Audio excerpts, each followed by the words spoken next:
बिस्मिल्लाहिर्रहमानिर्रहीम। My name is Adeel Yunus और आज हम लोग बेटा डिस्कस करेंगे unit number 1+2+3 which is related to motion and force, work plus energy, और इसके साथ बेटा हम देखेंगे थर्ड यूनिट सर्कुलर मोशन। तो इसका टेस्ट हम लोग डिस्कस करते हैं। तो बेटा वन बाय वन हम इसके क्वेश्चंस को देखते हैं। तो आपके पास क्वेश्चन नंबर 1 है, if the unit of length, mass and time are increase by 2 time, तो बेटा मोमेंटम के यूनिट के ऊपर क्या इफेक्ट आएगा। तो देखिएगा इसका सॉल्यूशन। हमें बेटा पता है कि आपके पास ये जो मोमेंटम है ये इक्वल होता है इसके यूनिट्स किलोग्राम मीटर पर सेकंड।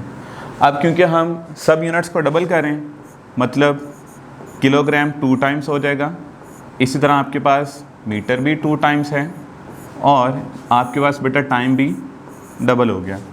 अब ये 2:2 से कैंसिल हो जाएगा। तो इसके अकॉर्डिंग हम अब देखें तो आपके पास जो वैल्यू बनती है किलोग्राम मीटर पर सेकंड, और ये आपके पास बेटा 2 सेपरेट आ रहे हैं। तो पहले किलोग्राम मीटर पर सेकंड थे, जब हमने इन यूनिट्स को डबल किया तो हमारे पास इसके यूनिट्स भी क्या हो गए हैं, डबल हो गए हैं। तो इसके अकॉर्डिंग हमारे पास जो आंसर आएगा दैट इज़ डेल्टा 2 टाइम। ठीक है, नेक्स्ट हम बेटा क्वेश्चन देखते हैं।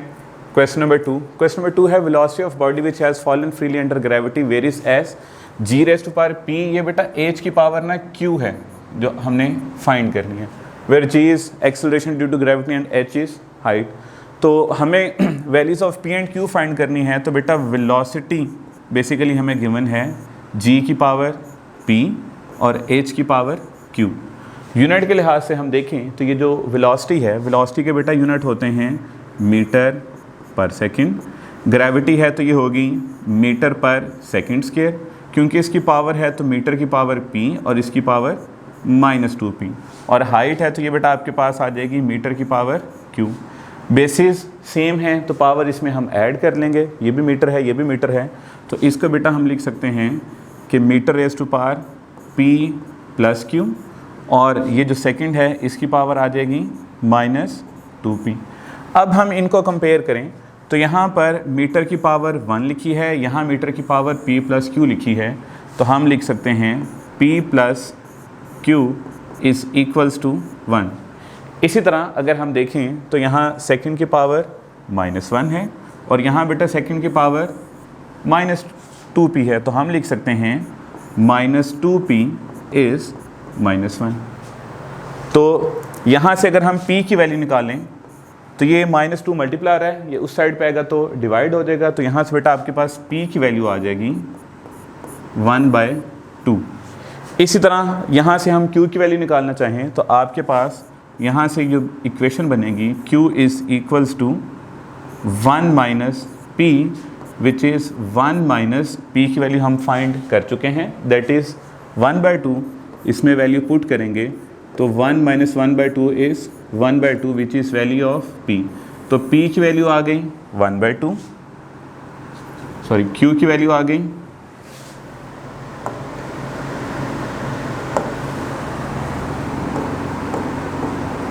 तो आपके पास बेटा यहाँ से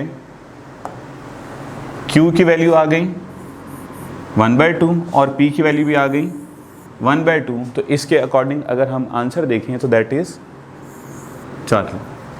ठीक है, नेक्स्ट हम बेटा क्वेश्चन देखते हैं। Okay, a ball whose kinetic energy is E projected at an angle of 60 degree to the horizontal. Important है बेटा इसमें 60 डिग्री, और फाइंड हमने क्या करना है, kinetic energy of the ball. तो हम लोग ये बात बेटा प्रोजेक्टाइल मोशन में पढ़ चुके हैं कि जब कोई बॉडी प्रोजेक्टाइल मोशन करती है तो प्रोजेक्टाइल मोशन में इसके हाईएस्ट पॉइंट पे, इस जगह पे इसके पास जो एनर्जी आती है हाईएस्ट पॉइंट पे, that is kinetic energy initial into cos square theta. अब इनिशियल काइनेटिक एनर्जी आपको गिवन है दैट इज़ E, और कॉस एंगल भी गिवन है विच इज़ 60 और इसका स्क्वायर। अब हमें याद है कि cos 60 की वैल्यू बेटा 1/2 होती है। जब हम इसमें पुट करेंगे तो स्क्वायर की वजह से आपके पास ये आ जाएगा E इंटू 1/2 और इसका स्क्वायर दैट इज़ E/4। तो kinetic energy at highest point will be E/4, so answer should be charlie, that is E/4। ठीक है, नेक्स्ट हम बेटा देखते हैं question number 4, third law of motion explain. तो ये बेटा हम पढ़ चुके हैं third law, according to third law action and direction are equal in magnitude but they are opposite in direction. तो यहाँ से हमें ये पता चलता है कि फोर्सेस एग्जिस्ट इन पेयर, तो delta is the correct option. Next one, when a bullet is fired from gun. तो बेटा जब बुलेट जो है इसका हम फायर करते हैं गन से, तो दोनों का इनिशियल जो आपके पास मोमेंटम है वो ज़ीरो है, तो इनका फाइनल मोमेंटम भी ज़ीरो होना चाहिए। और फाइनल मोमेंटम ज़ीरो होने के लिए ज़रूरी है कि जो आपके पास मोमेंटम हो बुलेट का और जो मोमेंटम हो गन का, वो दोनों इक्वल होने चाहिए। और ये भी हम बेटा रिलेशन पढ़ चुके हैं कि जो आपके पास काइनेटिक एनर्जी होती है, this is equals to P²/2m। Now as momentum is constant, so we can say kinetic energy is inversely proportional to mass। तो जिसका बेटा mass कम होगा उसकी kinetic energy ज़्यादा होगी। तो आपके पास कम mass बेटा किसका आता है? ऑब्वियसली बुलेट का। तो क्योंकि बुलेट का mass कम है तो इसकी काइनेटिक एनर्जी ज़्यादा होगी, तो हम ऑप्शन को देखते हैं, kinetic energy of bullet is greater than that of gun. तो यही बेटा हमारे पास क्या होगी, इसकी राइट ऑप्शन आ जाएगी। तो question number 5 answer is alpha. Next हम देखते हैं question number 6, if a body is taken to the place where there is no gravity. अगर बेटा वहाँ पे ग्रेविटी नहीं है तो हमें पता है वेट होता है mg, और क्योंकि ग्रेविटी नहीं है तो वेट विल बी 0, लेकिन बॉडी का मास कभी भी 0 नहीं होगा। तो इसके अकॉर्डिंग हम देखें तो both its mass and its weight become 0, ऐसा नहीं है। Neither its mass nor weight become 0, नहीं, इट्स मास बिकम 0, ऐसा नहीं हो सकता। तो it's weight become 0 but it's mass remain same, तो answer should be delta. Next हम देखते हैं question number 7, a ball is projected upward at a certain angle with horizontal, which of following statement is are correct। तो एक तो हमने जब बेटा इसको किसी एंगल से थ्रो किया तो इट मीन कि ये जो बॉडी है ये प्रोजेक्टाइल मोशन कर रही है, और अगर ये प्रोजेक्टाइल मोशन कर रही है तो उसकी हमने बेटा करेक्टरिस्टिक्स कुछ पढ़ी थी कि जब बॉडी प्रोजेक्टाइल मोशन करती है तो वेलोसिटी ऑफ प्रोजेक्टाइल इज 0, तो ये बेटा कभी भी इसकी वेलोसिटी 0 नहीं होती। हमने देखना है हाईएस्ट पॉइंट पे, तो हाईएस्ट पॉइंट पे बेटा आपके पास जो वेलोसिटी है ये इक्वल टू होती है इसकी हॉरिजॉन्टल कंपोनेंट के, जो कि आपके पास initial velocity into cos theta के इक्वल आती है। एक्सेलरेशन ऑफ प्रोजेक्टाइल इज 0, तो ये भी नहीं होता। हाईएस्ट पॉइंट पे इसका जो एक्सेलरेशन है ये आता है वर्टिकली डाउनवर्ड, जबकि हॉरिजॉन्टल वेलोसिटी आती है अलॉन्ग एक्स एक्सिस। तो velocity of the projectile is along horizontal direction, तो यही बेटा आपके पास इसका करेक्ट ऑप्शन भी आ जाएगी, क्योंकि इसकी जो वेलोसिटी है that is along x axis, ये हॉरिजॉन्टल के अलॉन्ग होती है। तो आंसर इज चार्ली। नेक्स्ट हम बेटा देखें question number 8, a bus and car are moving on horizontal road with same kinetic energy. तो एक बात तो हमें पता चल गई कि आपके पास जो काइनेटिक एनर्जी है बस की और काइनेटिक एनर्जी जो है कार की, ये दोनों आपस में इक्वल हैं। ठीक है, सेकंड इसमें बात जो हमें बताई जा रही है, they are brought to rest by application of same brake. अब अकॉर्डिंग टू बेटा वर्क एनर्जी प्रिंसिपल, जितना हम किसी बॉडी के ऊपर वर्क करते हैं उतनी ही उसके पास काइनेटिक एनर्जी होती है। तो यहाँ हम देखें तो आपके पास आ जाएगा वर्क होता है F इंटू डी, और ये क्योंकि बस है तो डिस्प्लेसमेंट ऑफ बस, तो ये आ जाएगा F इंटू डी, और ये डिस्प्लेसमेंट होगा कार का। अब कहा जा रहा है कि they are brought to rest by same brakes. ठीक है, ये इक्वल हमने क्या की है, रिटार्डिंग फोर्स लगाई है। तो जब फोर्स इक्वल है तो ये दोनों फोर्सेस आपस में इक्वल हैं, ये आपस में कैंसिल हो जाएंगे। तो distance covered by bus is equal to distance covered by car. So इसके अकॉर्डिंग अगर हम देखें तो which will come to rest in shorter distance, तो दोनों का डिस्टेंस सेम है, तो आंसर होना चाहिए हमारे पास बेटा फिर charlie both will travel the same distance before coming to rest. ठीक है, नेक्स्ट देखते हैं हम question number 9। What is the angle of projection for which range and maximum height become equal. तो ये बेटा हमने प्रोजेक्टाइल में रेंज और हाइट को आपस में रिलेट करने के लिए जो फॉर्मूला पढ़ा हुआ है ना, that is r tan theta is equal to 4h। अब अकॉर्डिंग टू क्वेश्चन आपकी बेटा ये जो रेंज है और ये जो हाइट है ये आपस में इक्वल है, ये सेम है। अगर ये दोनों आपस में सेम हैं तो ये h इस h से कैंसिल हो जाएगा। ये कैंसिल होगा तो यहाँ से अगर हम इस थीटा को फाइंड करें तो this theta is tan inverse of 4। ठीक है, so angle is tan inverse of 4 और आंसर आ जाएगा बीटा। इसको बेटा हम ये भी सम टाइम आपसे पूछा जा सकता है कि ये एंगल बनता कितना है, तो आपने ये भी याद रखना है कि दिस इज 76 डिग्री। तो tan इनवर्स ऑफ 4 कह लें या हम 76 डिग्री कह लें, दोनों एक ही बात है। ठीक है, नेक्स्ट है बेटा आपके पास question number 10, which shows the correct relation between time of flight and maximum height. तो ये हम बेटा पढ़ चुके हैं कि GT² is equal to 8h होता है। तो ये सिंपल फार्मूला है जो आपने एज इट इज़ याद रखना है, अल्फा आंसर आ जाएगा। नेक्स्ट बेटा question number 11, a cyclist riding at speed of 5 metre पर सेकेंड। तो ये आपको गिवन है उसकी initial speed. Brake with uniform deceleration and stop in. तो बेटा क्योंकि ये स्टॉप कर रही है तो इसका मतलब ये है कि इसकी फाइनल वेलोसिटी 0 होनी चाहिए और हमें साथ में गिवन है डिस्टेंस कवर्ड। ठीक है, फाइंड क्या करना है हमने, हाउ लॉन्ग, मतलब हमें टाइम रिक्वायर्ड है जो हमने फाइंड करना है। VI गिवन है, VF गिवन है और आपके पास डिस्टेंस है। तो अगर हम बेटा पहले इसका एक्सेलरेशन फाइंड कर लें from third equation of motion जो हमें कहती है 2AS equals to VF² minus VI²। अब यहाँ से इसका एक्सेलरेशन हमारे पास क्या आएगा, VF² minus VI² divided by 2 into S। Values put करते हैं, फाइनल वेलोसिटी 0, इनिशियल वेलोसिटी 5 तो इसका स्क्वायर 25 डिवाइडेड बाय आपके पास जो डिस्टेंस है दैट इज़ 3, तो दिस इज़ 2 इंटू 3, तो ये आ जाएगा 25 बाय 6 विद नेगेटिव साइन। क्योंकि बॉडी स्लो डाउन हो रही है, इन दी एंड इसने रुकना है, तो इसलिए बेटा रिटार्डेशन है तो नेगेटिव साइन आएगा। अब हमने फाइंड करना है टाइम।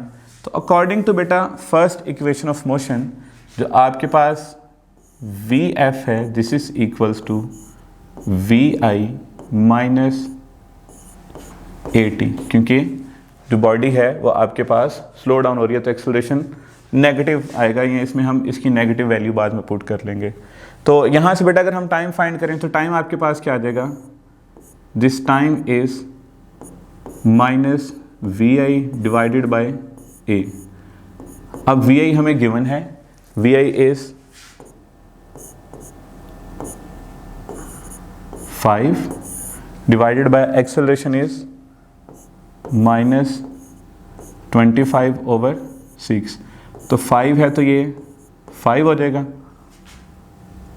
ये 5 है, ये 6 डिवीजन ओवर डिवीजन की फॉर्म में है तो ये आपके पास आ जाएगा 6 यहाँ लिखा जाएगा और 5 यहाँ आ जाएगा। ये नेगेटिव इस नेगेटिव को कैंसिल कर देगा। तो 6 डिवाइडेड बाय 5 बेटा सॉल्व करें तो दिस इज 1.2 सेकेंड। सो इसके अकॉर्डिंग हम देखें तो आपके पास आंसर आ जाएगा अल्फा। तो इस क्वेश्चन में पहले हम फाइंड करेंगे एक्सेलरेशन और फिर एक्सेलरेशन को फर्स्ट इक्वेशन में यूटिलाइज करते हुए हम लोग बेटा टाइम फाइंड कर लेंगे। ठीक है, नेक्स्ट हम देखते हैं question number 11। During long jump athlete runs before taking the jump. तो बेटा ऐसा क्यों किया जाता है, वो क्यों पहले जो है वो रन लेते हैं, पहले क्यों भागते हैं, ताकि वो क्या कर सकें, अपना जो मोमेंटम है इसको इंक्रीज कर सकें। तो मोमेंटम इंक्रीज करने के लिए ये शुरू में रन करेंगे तो आंसर आएगा डेल्टा है, इंक्रीज इट्स मोमेंटम। नेक्स्ट है बेटा question number 13, when a force of 4 Newton act on a mass of 2 kg। तो आपने बताना है rate of change of momentum क्या होगा। तो ये बात बेटा हम पढ़ चुके हैं कि आपके पास जो अप्लाइड फोर्स होती है ना, this is equals to rate of change of momentum. अब फोर्स हमें गिवन है 4 न्यूटन, और ये जो rate of change of momentum है यही हमने फाइंड करना है। तो rate of change of momentum is equal to applied force which is 4 kilogram metre पर सेकेंड स्क्वायर। और वैसे भी देखें कि न्यूटन और किलोग्राम मीटर पर सेकेंड स्क्वायर एक ही यूनिट हैं या एक ही ये बात है। तो 13 आंसर इज बीटा। नेक्स्ट हम बेटा देखें 14, अ force of 6 Newton act on a mass of 1 kg which acquire velocity of 30, the time for the force. तो आपने बेटा फॉर्मूला पढ़ा हुआ है फोर्स का कि आपके पास ये जो फोर्स है ना, this force is equals to mv/t। Force due to water flow में ये फॉर्मूला हम लोग ड्राइव कर चुके हैं। आपको रिक्वायर्ड है टाइम, तो टाइम आ जाएगा mv divided by f। Mass आपको गिवन है, मैस है बेटा 1, वेलोसिटी b गिवन है विच इज 30 मीटर पर सेकेंड, और फोर्स भी गिवन है विच इज 6 न्यूटन। तो इनको सिंप्लीफाई करेंगे तो ये आपके पास क्या आंसर आ जाएगा 5 second. So answer is Charlie, that is 5 second. ठीक है, नेक्स्ट हम देखते हैं क्वेश्चन नंबर बेटा 15, the vertical velocity of ball throne upward. तो हम किसी ऑब्जेक्ट को जब वर्टिकली थ्रो करते हैं तो उसका हमारी बुक में बेटा जो ग्राफ हमने देखा था बिटवीन वेलोसिटी एंड टाइम, तो वो ग्राफ आपके पास कुछ इस शेप में था। तो ग्राफ हम देखें तो ये क्या है, एक लीनियर ग्राफ है।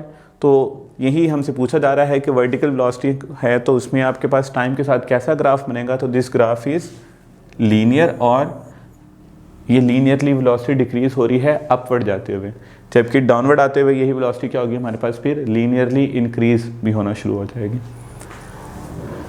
नेक्स्ट है question number 16, if the body is rotating with uniform angular velocity then its torque. इसमें बेटा जो बात नोट करने वाली है ना कि वेलोसिटी क्या है इसकी यूनिफॉर्म, और अगर वेलोसिटी यूनिफॉर्म है तो इसका मतलब ये है कि अल्फा 0 होगा, और अगर अल्फा 0 है तो torque which is I into alpha ये भी क्या हो जाएगा 0। So if velocity is constant acceleration is 0, so torque will also be 0। Next is question number 17, which of the following is greater work. तो हमने बेटा ये कहा था कि जिसकी मैग्नीट्यूड ज़्यादा होगी वो आपके पास वर्क ज़्यादा होगा। इसमें पॉजिटिव या नेगेटिव हमें ये बताते हैं कि एनर्जी इंक्रीज़ हो रही है या डिक्रीज़ हो रही है। तो इनमें हम देखें तो ये -1000 जूल है जिसकी वैल्यू सबसे ज़्यादा है, तो हम कहेंगे दिस इज़ ग्रेटर वर्क। और नेगेटिव साइन ये बता रहे हैं कि we are doing work against the force. तो आंसर इज चार्ली। नेक्स्ट है question number 18, at what angle work done will be maximum. तो वर्क का फॉर्मूला आपको बेटा पता है, that is F D cos theta. अब हमने बताना है कि मैक्सिमम कब है, तो जब कॉस थीटा मैक्सिमम होगा तो वर्क डन भी मैक्सिमम होगा, और कॉस का आंसर मैक्सिमम आता है at 0 degree, because cos 0 is 1। तो हम कहेंगे work done is maximum at an angle of 0 degree. ठीक है, नेक्स्ट है बेटा क्वेश्चन नंबर 19। क्वेश्चन नंबर 19 को हम देखें, the consumption of energy by 60 watt bulb in 2 second. तो दो चीज़ें गिवन है, एक आपको पावर गिवन है और दूसरा आपको टाइम गिवन है। आपने एनर्जी फाइंड करनी है। एनर्जी का फॉर्मूला हम बेटा पढ़ चुके हैं कि energy is equals to power into time. ठीक है, पावर एनर्जी ओवर टाइम होती है, तो एनर्जी पावर और टाइम है, तो इन दोनों का प्रोडक्ट, तो 60 इंटू 2 करेंगे तो that is 120। So answer should be alpha 120 joule. तो energy consumed is 120 joule. Next बेटा question number 20, a body start from rest, what is the ratio of distance travelled by the body during 4th and 3rd second. तो distance covered in nth second के लिए हम लोगों ने एक formula देखा था S nth, which is V I plus a/2 into 2n-1। अब ये बाकी सारे फैक्टर तो सेम है, देयर इनिशियल वेलोसिटी सेम, दोनों इनिशियल वेलोसिटी 0 है, दोनों का एक्सेलरेशन भी आपके पास क्या आ रहा है, सेम आ रहा है। हमने बेसिकली जो रेशो फाइंड करनी है इन 4th एंड थर्ड, तो वो हम जस्ट इस फैक्टर की रेशो निकालेंगे तो इनके डिस्टेंसेस की रेशो आ जाएगी। तो इसमें बेटा अगर हम पुट कर दें 4 तो 2 इंटू 4 -1 ओवर 2 इंटू 3 -1, तो दिस विल बी 8 -1 7, और इसको हम देखें तो 6 -1 दिस इज 5। तो आपके पास बेटा फिर रेशो क्या आ गई इन 4 second and 3rd second, that is 7/5। तो question number 20 the answer is alpha 7/5। Next one, question number 21, a man of mass 60 kg is standing on a weighing machine placed on the ground, calculate the reading of machine। तो बेटा mess आपको given है, find करना है आपने weight. तो weight is simply W equals to M into G. तो mass आपके पास 60 है, G आपके पास 10 है, मल्टीप्लाई करवाएंगे तो this will be 600 newton, that is written in alpha option. So answer of question number 21 is alpha. Next अगर हम देखें question number 22, 2 railway tracks of mass M and 3M move toward each other. इसमें बेटा ये बात note करने वाली है कि ये एक दूसरे की तरफ मूव कर रहे हैं in opposite direction with speed 2v and v respectively, और आफ्टर क्लीन ये क्या हो गए हैं, स्टिक हो गए। इसका फार्मूला हम लोग लेक्चर में पढ़ चुके थे कि आपके पास अगर दो ऑब्जेक्ट ऑपोजिट मूव करते हैं तो उस केस में law of conservation of momentum हमें कहता है m1v1 माइनस m2v2, और आफ्टर कोलिजन क्योंकि ये आपस में स्टिक भी हो रहे हैं तो m1 plus m2 into v इनकी कॉमन वेलोसिटी आएगी। इसमें अगर हम बेटा वैल्यूज पुट करें तो पहला मैस है m और उसकी वेलोसिटी है 2v, तो ये आ जाएगा 2m इंटू v माइनस जो सेकेंड मैस है वो 3m है और उसकी वेलोसिटी है v, तो ये आपके पास क्या आ जाएगा 3mv इक्वल्स टू, मैसेज को ऐड करें, एक m है और दूसरा 3m है, दोनों को ऐड करेंगे तो दिस विल बी 4m, और ये इनकी कॉमन वेलोसिटी इसको अगर हम v प्राइम कहें वो हमने फाइंड करनी है। 2mv minus 3mv this will B minus mv, ये 4m मल्टीप्लाई आ रहा है इक्वल की साइड पे आएगा तो it will be in division form, तो दिस इज v प्राइम। ये m और m कैंसिल हो जाएंगे तो यहाँ से आपके पास बेटा जो v प्राइम आएगा इनकी common velocity after collision this is -v/4। अब ये जो नेगेटिव साइन है ना, ये नेगेटिव साइन इंडिकेट ये कर रहा है कि आपके पास जो मैसिव ऑब्जेक्ट है आफ्टर कोलिजन ऑब्जेक्ट इस मैसिव ऑब्जेक्ट की डायरेक्शन में जा रहे हैं, तो नेगेटिव साइन जस्ट डायरेक्शन को बता रहा है। इन ऑप्शंस में से हम अगर इसकी मैग्नीट्यूड देखें तो answer will be alpha. So answer of question number 22 is alpha. Next is question number 23, box of mass 1 kg is pulled on the horizontal surface. पहले हम इसको बेटा हॉरिजॉन्टल सरफेस पे लेके जा रहे हैं, then by a force of 8 newton, then it is raise to vertical height, उसके बाद ये वर्टिकल हाइट पे जा रहे हैं। तो इट मीन यहाँ पे आप जो है वो दो तरह के वर्क करें, एक हॉरिजॉन्टल डायरेक्शन में और एक वर्टिकल डायरेक्शन में। हम अगर वर्क फाइंड करेंगे तो ये बेटा वर्क इन दोनों का सम आपके पास आएगा। तो हॉरिजॉन्टल में तो हम कहेंगे work is F into D, क्योंकि हमें इसकी फोर्स भी गिवन है और हमें डिस्प्लेसमेंट भी गिवन है। जबकि y एक्सिस में ये आपके पास क्या होगा, y एक्सिस में आ जाएगा mg इंटू एच।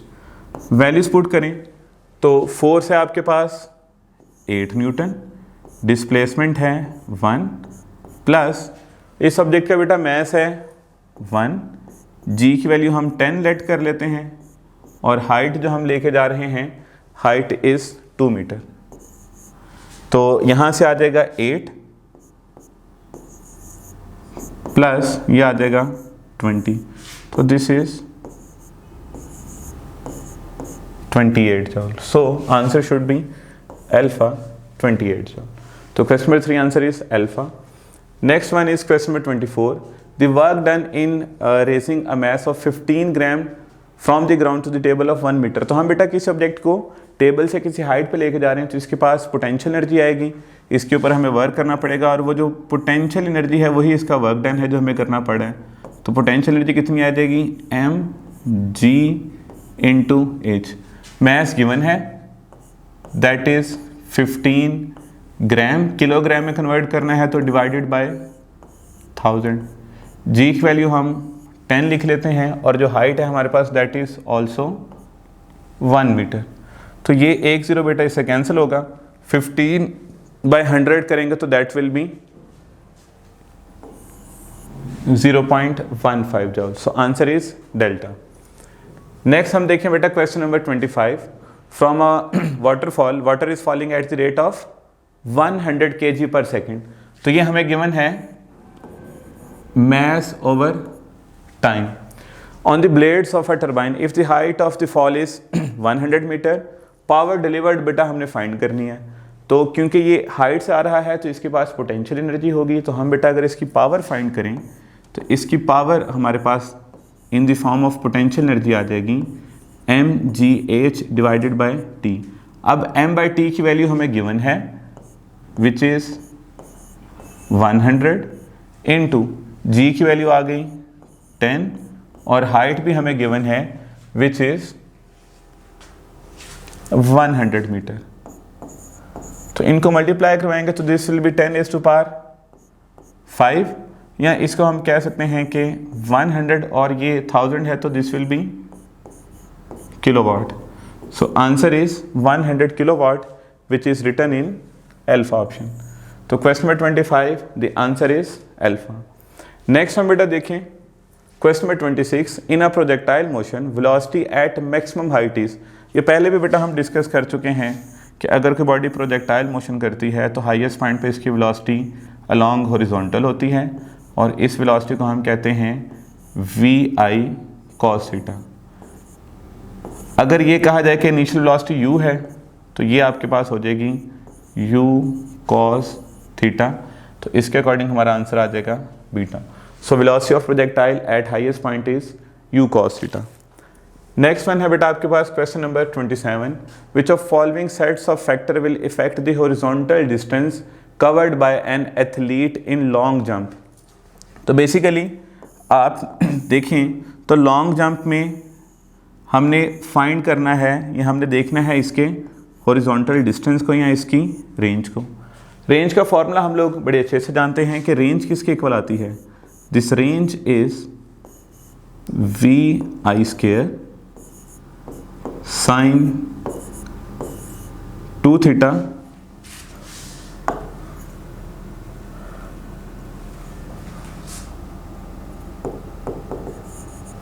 तो ये आपके पास बेटा आती है vi² sin 2 theta divided by G. तो आप देखें ये रेंज किस पे डिपेंड कर रही है, एक तो डिपेंड कर रही है उसकी इनिशियल वेलोसिटी पे, और सेकंड ये रेंज किस पे डिपेंड कर रही है, वो किस एंगल पे जंप करता है। तो हमने देखना है कि लॉन्ग जंप कैसे होगा, तो स्पीड बिफोर द जंप इस पे तो डिपेंड करती नहीं है, the direction in which he lives obviously करती है, इनिशियल स्पीड, तो दोनों फैक्टर यहाँ पे इन्वॉल्व हैं, तो हम कहेंगे आंसर इज बीटा। तो answer of question 27 is beta.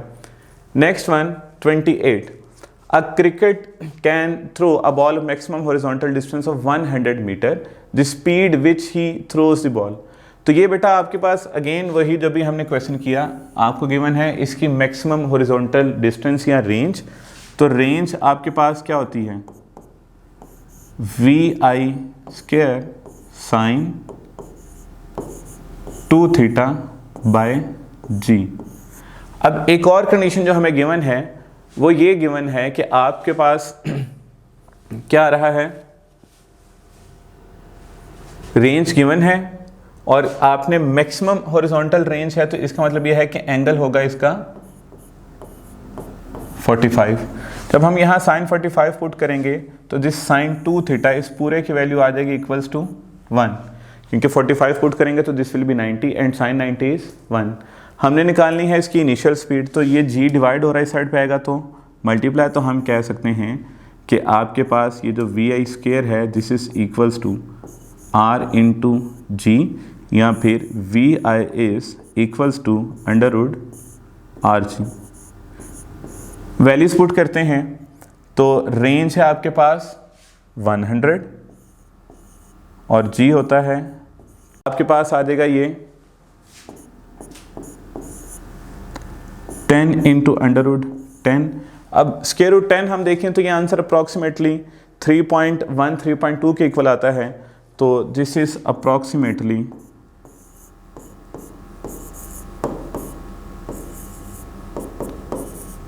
32 metre पर second which is written in Charlie option.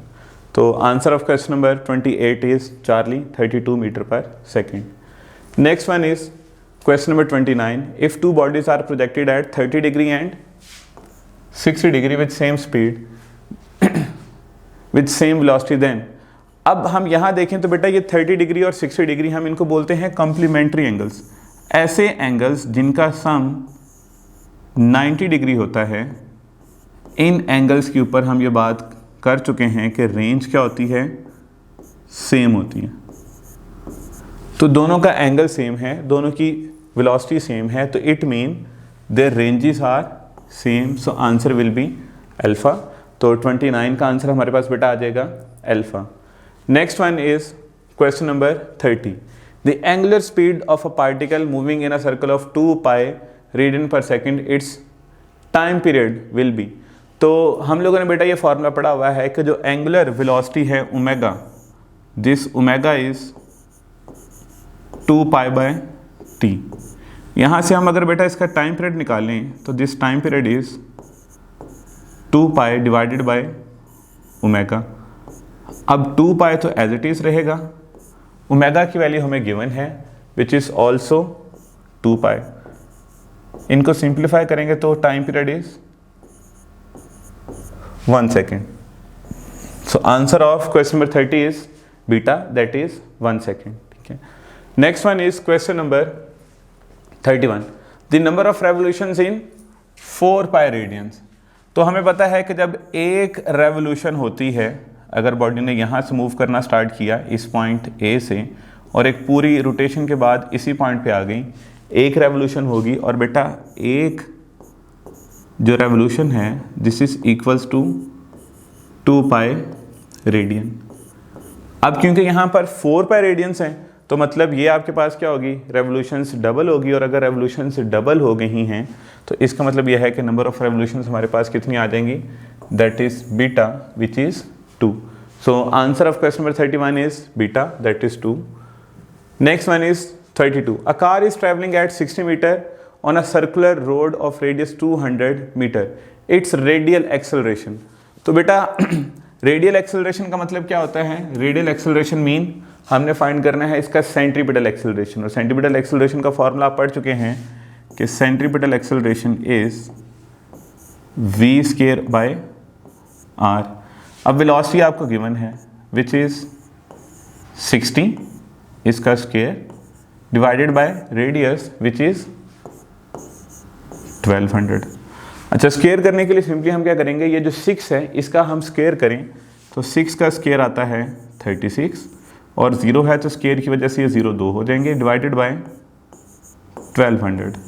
ये 0 कैंसिल तो दिस विल बी 12 3 होता है 36, तो हम कहेंगे its angle is radial acceleration is 3 metre पर second square which is written in alpha option. ठीक है।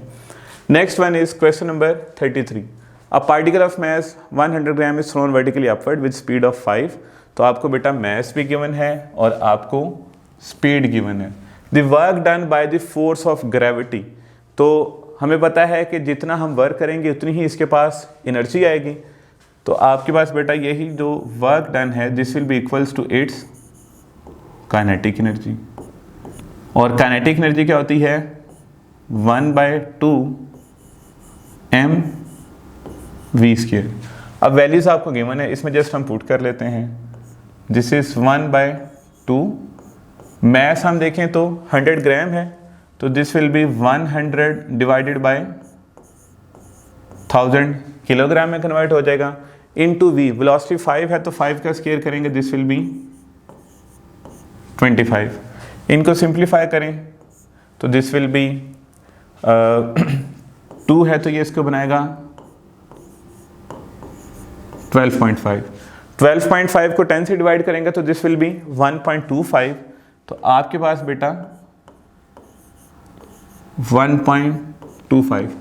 अच्छा, इसमें अगर हम एक और चीज़ पे गौर करें कि हम इस पार्टिकल को थ्रो कर रहे हैं वर्टिकली अपवर्ड, और अगर हम वर्टिकली अपवर्ड जा रहे हैं तो it mean we are going to do work against gravity. और जब बेटा हम ग्रेविटी के अगेंस्ट फोर्स लगाते हैं तो हमारा वर्क डन होता है नेगेटिव।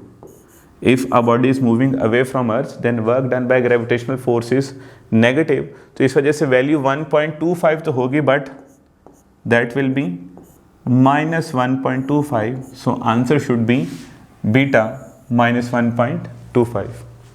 तो question number 33 answer is beta. Next हम देखते हैं question number 34। A body is falling freely under the action of gravity in vacuum, which of the following quantities remain constant during the fall.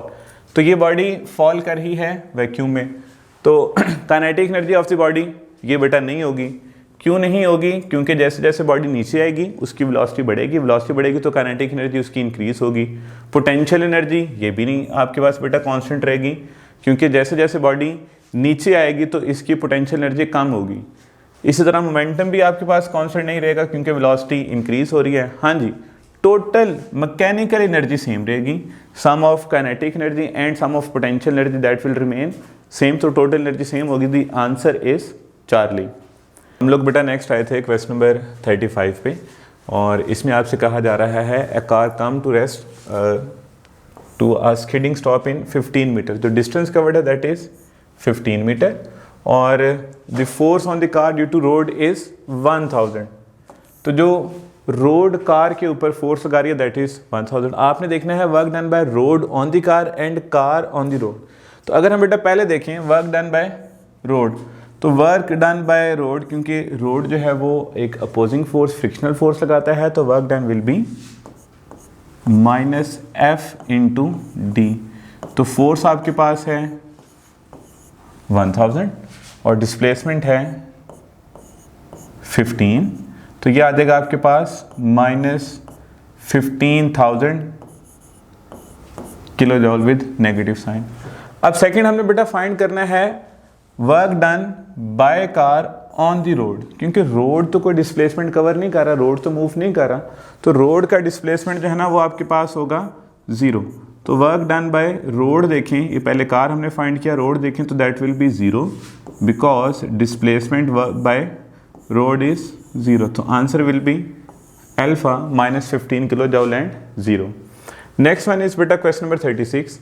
A body of mass 10 kg moving in circle of radius 2 meter with angular velocity। ये बेटा बात note करने वाली है क्योंकि हमें यहाँ angular velocity given है, हमने फाइंड करनी है सेंट्रीपिटल फोर्स। अब जो सेंट्रीपिटल फोर्स है ना, इसका फॉर्मूला हम पढ़ चुके हैं कि ये होगा mr ओमेगा स्क्वायर। अब ये mr ओमेगा स्क्वायर क्यों है?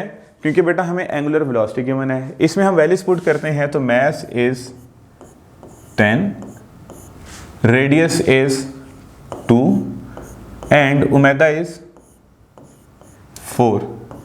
तो ये आपके पास आ जाएगा 16 इंटू 2 32, 32 इंटू 10 करेंगे तो this will be 320 newton. So answer is beta. So answer of question number बेटा 36 इज बीटा।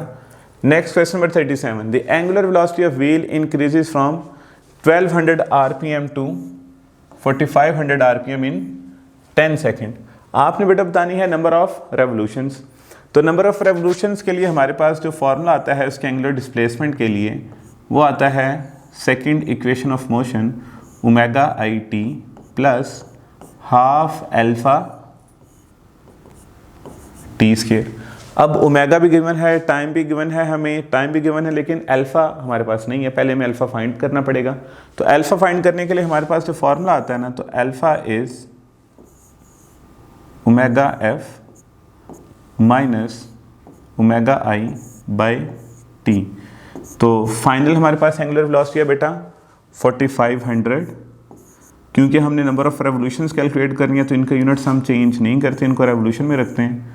ओमेगा इज 1200 और टाइम है आपके पास बेटा 10 सेकेंड। अगर हम इन 10 सेकेंड्स को मिनट में कन्वर्ट करें तो हमें पता है कि 60 सेकेंड इज़ 1 मिनट,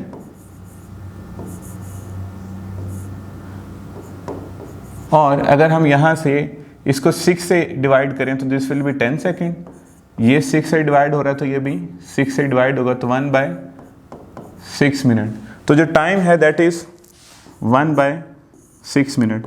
इनको सिंप्लीफाई करेंगे तो इनका डिफरेंस हमारे पास आ जाएगा 3300, और 1/6 है ऊपर आके मल्टीप्लाई आ जाएगा, तो ये 6 हम एज इट इज़ रखते हैं।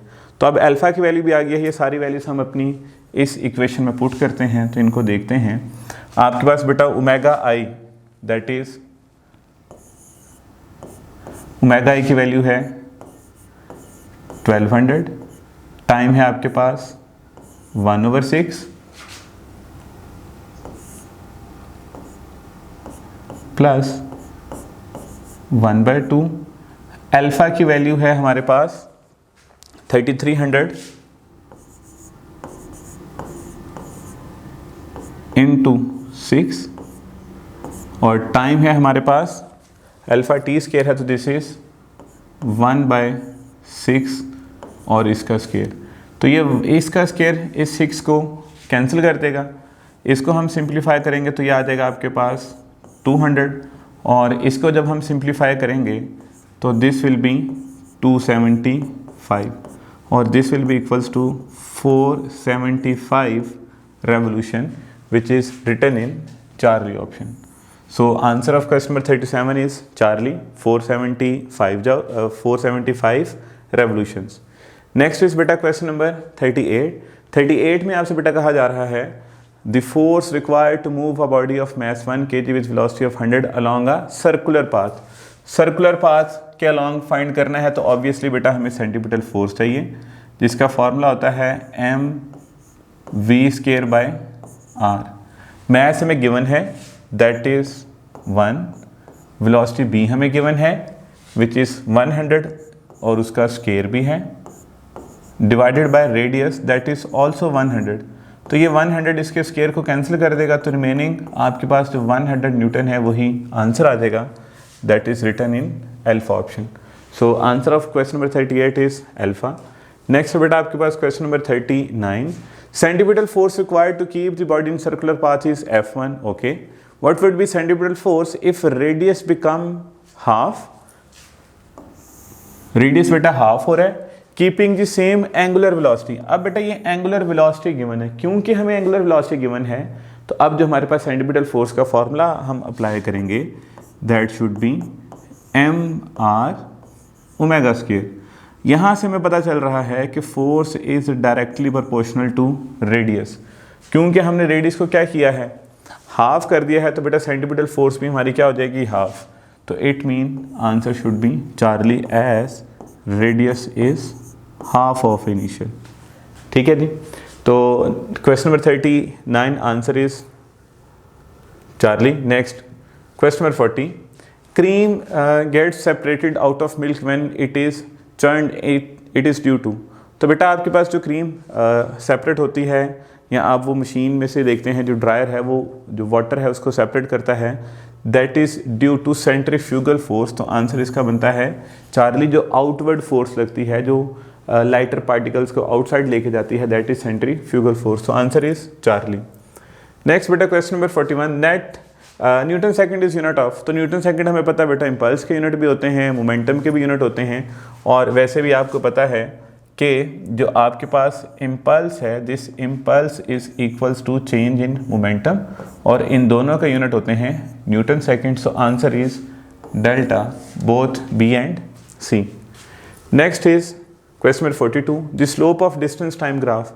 अब क्योंकि हमें पता है कि बेटा किसी भी बॉडी का जो डिस्टेंस है वो नेगेटिव नहीं हो सकता, तो क्योंकि डिस्टेंस नेगेटिव नहीं होता है इसलिए इसकी स्लोप भी कभी नेगेटिव नहीं होगी, तो इसकी स्लोप हमेशा आएगी बीटा दैट इज पॉजिटिव।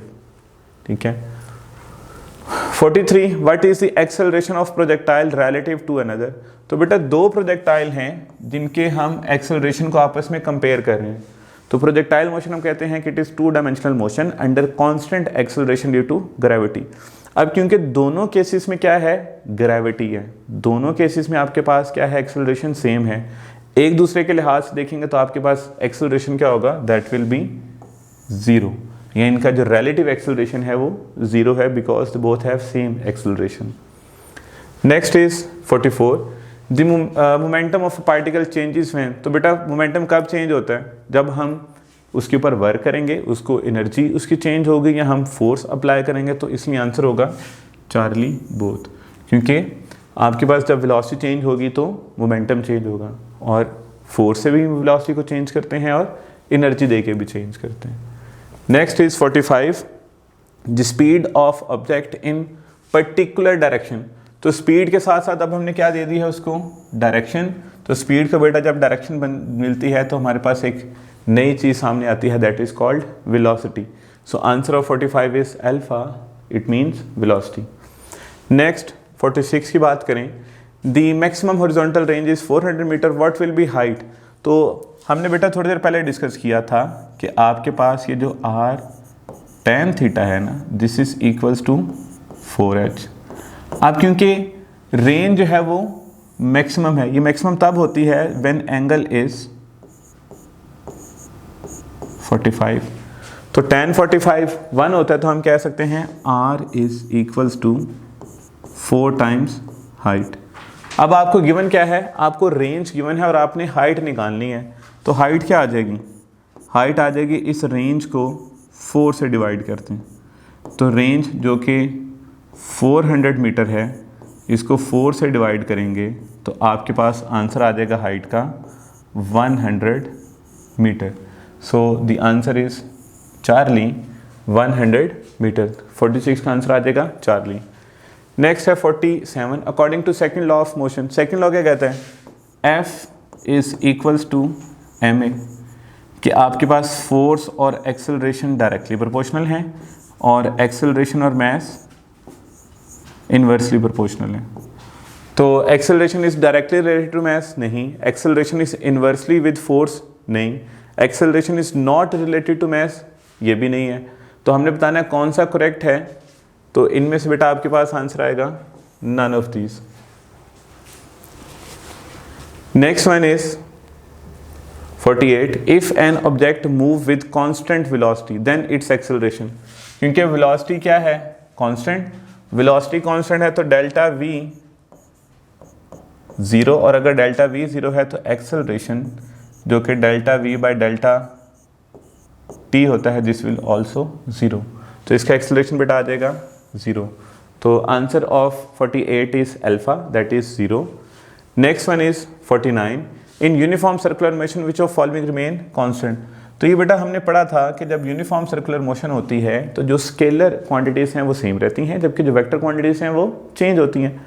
तो ये सब वेक्टर हैं एक्सेप्ट डेल्टा, जिसमें हम सिर्फ मैग्नीट्यूड देख रहे हैं, नंबर देख रहे हैं। तो बेटा मैग्नीट्यूड या नंबर चेंज नहीं होगा, तो answer is delta, that is acceleration. Next one is 50, a clock has second hand of 10 centimetre. ये बेसिकली हमें रेडियस गिवन है सर्कल का, तो हमने बताना है इट्स सेंट्रीपिटल एक्सेलरेशन। तो आपके पास बेटा जब बॉडी सर्कुलर पाथ में मूव करती है तो उसका सेंट्रीपिटल एक्सेलरेशन क्या होता है, अगर बॉडी सर्कल में घूम रही है तो सेंट्रीपिटल एक्सेलरेशन टुवर्ड सेंटर है। अभी ये लेफ्ट साइड पे है, इस पॉइंट पे आएंगे तो ये डाउनवर्ड है, यहाँ आएंगे तो ये राइटवर्ड है। तो इसकी डायरेक्शन हर पॉइंट पे चेंज होती है, लेकिन इसकी मैग्नीट्यूड कांस्टेंट रहती है। तो चलें ऑप्शंस को हम देखते हैं। तो centripetal acceleration is constant, this is incorrect. Variable in direction only, ये बात ठीक है। Variable in magnitude and direction, ये हो ही नहीं सकता, क्योंकि अभी हम बात कर रहे थे कि मैग्नीट्यूड सेम रहती है। वेरिएबल इन मैग्नीट्यूड ओनली, तो ये भी रॉन्ग है। So correct answer is beta. Next है बेटा आपके पास क्वेश्चन नंबर 51। क्वेश्चन नंबर 51 में आपसे कहा जा रहा है, a clock has second hand of 10 centimetre. ये हमें रेडियस गिवन है। Average velocity of hand in 15 second. ठीक है, 15 सेकेंड में हमने बतानी है कि उसकी जो आपके पास एवरेज वेलोसिटी है वो कितनी होगी। वैसे हम देखें तो v is equals to r into omega. Radius में गिवन है विच इज़ 10 सेंटीमीटर, और ये जो सेकेंड हैंड है, सेकेंड हैंड की ओमेगा हमें पता है कि सेकेंड हैंड जब एक रेवोल्यूशन करती है तो हमारे पास 1 मिनट पास होता है, तो हम कह सकते हैं इसका ओमेगा होता है 1 रेवोल्यूशन 2 पाई रेडियन पर मिनट या 60 सेकेंड। तो omega for second hand is 1 revolution पर मिनट। तो रेवोल्यूशन है तो 2 पाई, मिनट है तो 60। इसको सिंप्लीफाई करें तो this will be pi by 3 centimetre per second, which is written in alpha option.